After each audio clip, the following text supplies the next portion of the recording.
अवधूत चिंतन श्री गुरुदेव दत्त।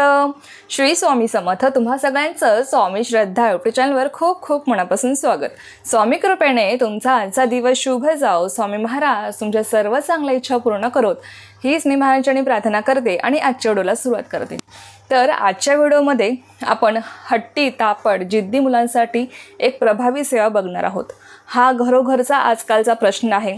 प्रत्येकाच्या घरामध्ये लहान मुले असो किंवा मोठी मुले असो, आई वडिलांचं ऐकत नाहीत, जिद्दीपणा करतात, हट्टीपणा करतात। त्यांना एखादी गोष्ट पाहिजे असेल तर ती मिळवण्यासाठी ते काही पण करतात।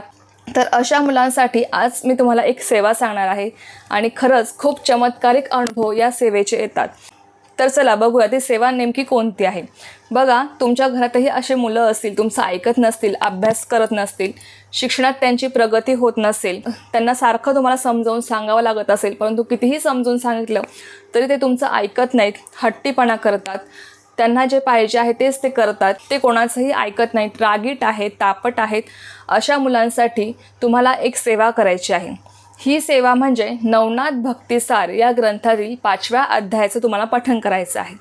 आता नवनाथ भक्तिसार हा ग्रंथ तुम्ही पूर्ण ग्रंथ घेऊन येऊ शकता किंवा त्यातला फक्त नवनाथ भक्तिसार यातला फक्त 5व्या अध्यायाचं छोटंसं पुस्तकही तुम्हाला मिळेल, ते पण तुम्ही घेऊन येऊ शकता।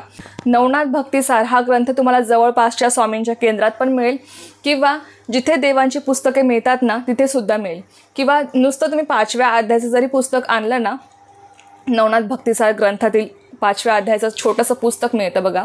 जसं आपलं गुरुचरित्रातील 14वा किंवा 18व्या अध्यायाचं पुस्तक मिळतं छोटंसं, तसं नवनाथ भक्तिसार ग्रंथातील अध्यायाचं सुद्धा 5व्या अध्यायाचं पुस्तक मिळतं, ते तुम्ही आणू शकता आणि हा अध्याय तुम्हाला रोज पठण करायचा आहे। आता बघा, हा अध्याय तुम्हाला संध्याकाळी 7 नंतर पठण करायचा आहे आणि सगळ्यात महत्त्वाचं म्हणजे हा इतका प्रभावी अध्याय आहे ना, तुमच्या घरातली जी काही हट्टी तापट जिद्दी मुलं असतील, तुमचं ऐकत नसतील ना, महिनाभरात तुम्हाला त्यांच्यामध्ये फरक अनुभवायला मिळेल। खूप प्रभावी अशी सेवा आहे। आपण आपल्या मुलांसाठी ते शांत होण्यासाठी, आपलं ऐकण्यासाठी, त्यांचा जिद्दीपणा तापटपणा कमी होण्यासाठी आपण अनेक उपाय करतो। तर तुम्ही ही सेवा आवर्जून करून बघा। तुम्हाला तुमच्या मुलांमध्ये महिनाभरातच फरक अनुभवायला मिळेल। तुम्हाला स्वतःला आश्चर्य वाटेल की ही माझी मुलं इतकी शांत कशी झाली। म्हणजे ते हळूहळू त्यांचा अभ्यासात मन लागेल, तुमचं ते ऐकू लागतील, त्यांचा जो काही जिद्दीपणा हट्टीपणा आहे तो कमी होईल, अर्थात काय ते चांगल्या मार्गावर चालत राहतील। तर तुम्हाला हा अध्याय वाचायचा आहे। हा अध्याय तुम्हाला संध्याकाळी 7 नंतर वाचायचा आहे, लक्षात घ्या। असं म्हणू नका की ताई मला वेळ नसतो, मग मी सकाळी वाचलं चालेल का? अजिबात नाही, तुम्ही संध्याकाळी 7 नंतर तुम्हाला हा अध्याय वाचायचा आहे, नवनाथ भक्तिसार ग्रंथातील 5वा अध्याय। तर याचे नियम अटी कोणते आहेत? तर याला कोणतेही नियम अटी नाही आहेत। ब्रह्मचर्य वगैरे पाळण्याची गरज नाही किंवा कोणतेही मांसाहार वगैरे याला नियम नाही। तुम्ही मांसाहार घेऊ शकता, परंतु ज्या दिवशी तुम्ही मांसाहार घेणार ना त्या दिवशी तुम्हाला हा अध्याय वाचायचा नाही आहे। संकल्प करण्याची सुद्धा गरज नाही। फक्त हा अध्याय वाचायला सुरुवात तुम्हाला गुरुवारपासून करायची आहे। कोणत्याही गुरुवारपासून तुम्ही सुरुवात करा, गुरुवारपासून सुरुवात करायची आहे आणि फक्त देवघरासमोर बसून, स्वामींसमोर बसून तुम्हाला या अध्यायाचं पठण करायचं आहे। स्वामींना एकच प्रार्थना करायची की माझा मुलगा हा शांत होऊ द्या, त्याचा जो काही रागीटपणा असेल किंवा हट्टी तापट किंवा तो ऐकत नसेल तर तो ऐकू लागू द्या, त्याच्या शिक्षणात प्रगती होऊ द्या, असं तुम्हाला सांगायचं आहे आणि तुम्हाला या अध्यायाचं पठण करायचं आहे। तर तुम्हाला हा अध्याय संध्याकाळी 7 नंतर वाचायचा आहे।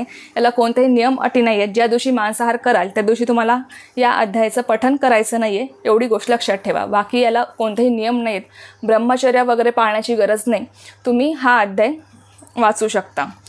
आणि संकल्प करण्याची पण गरज नाही आहे। संकल्प फक्त तुम्ही याला स्वामींसमोर बसायचं आहे आणि स्वामींना सांगायचं आहे की मी हा अध्याय माझ्या मुलासाठी पठण करत आहे, एवढं तुम्हाला बोलून तुम्हाला या अध्यायाचं पठण करायला सुरुवात करायची आहे।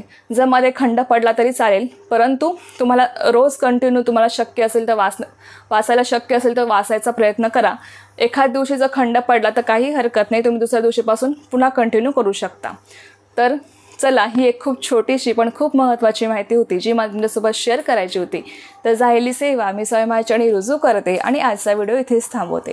तुम्हाला जर ही माहिती आवडली असेल तर व्हिडिओला लाईक, शेअर, सबस्क्राईब करायला विसरू नका। पुन्हा भेटूया अशाच एका नवीन व्हिडिओसोबत किंवा नवीन विषयासोबत। तोपर्यंत सर्वांना श्री स्वामी समर्थ। जय जय स्वामी समर्थ।